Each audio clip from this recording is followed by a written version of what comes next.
AI is giving product teams superpowers, faster code, instant video, smarter agents. But are these superpowers actually creating more problems than they solve? A hidden cost is emerging, and today we're tracking a tension between breakthrough speed and long-term debt that every product leader needs to understand. This is exactly where the tension starts. KushoAI put 7 AI systems through a black box API bug detection test. 97 planted bugs across 20 live APIs. And the winner? KushoAI itself, catching 76% of complex bugs. That beat the best coding agent workflow at 53% and general LLMs at just 34%. But here's the catch. Simple schema tests are now table stakes. The real differentiator is cross-field logic detection, catching bugs that span multiple data points. So AI can spot trouble, but only the best ones can see the bigger picture.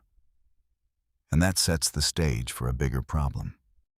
And that bigger problem is the cost of AI-generated code itself. A TechCrunch piece highlights a dangerous trend. Developers are refusing to work without AI tools. But the code those tools produce can double maintenance burdens. Amazon and Uber have already seen costly outages and inflated token costs from unchecked AI coding. Short-term speed gains turn into long-term debt. This is the dark side of the superpower. And it's exactly why the next item matters. Which is why Satya Nadella's strategy is so telling. Microsoft is doubling down on AI infrastructure, deepening the OpenAI partnership, and refocusing on core software and cloud.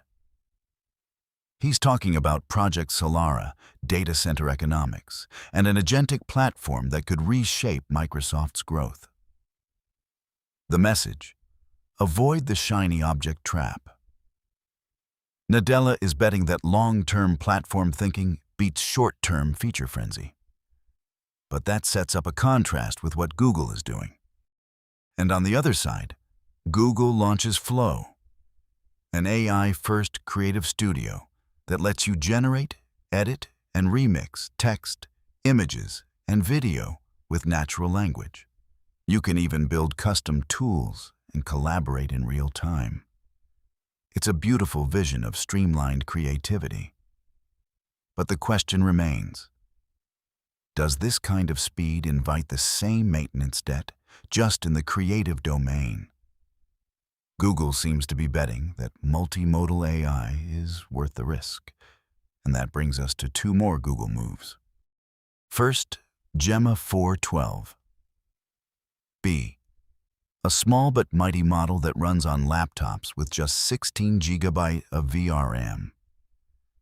It processes text, vision, and audio all without separate encoders, and it's open source under Apache 2.0. This is huge for on-device AI. No cloud costs, no latency. But again, the maintenance question shifts. Now developers own the model's upkeep. The speed of deployment is incredible, but local models still need updates, monitoring, and bug fixes. And that leads to one more launch that pushes the boundary. Google then unveiled Gemini Omni, adding video generation and avatar cloning directly into the Gemini app. Users can turn text, photos, or video into finished clips through natural conversation.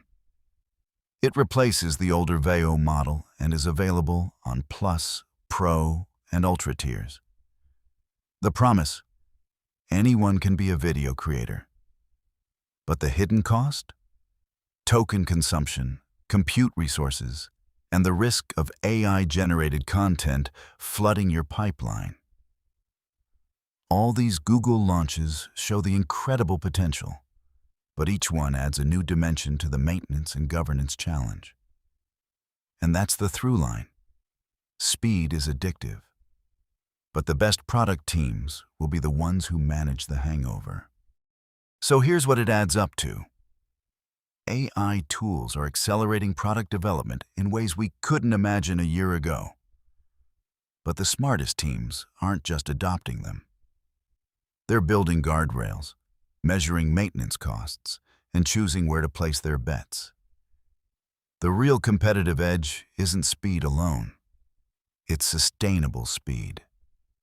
And that's a product problem worth solving.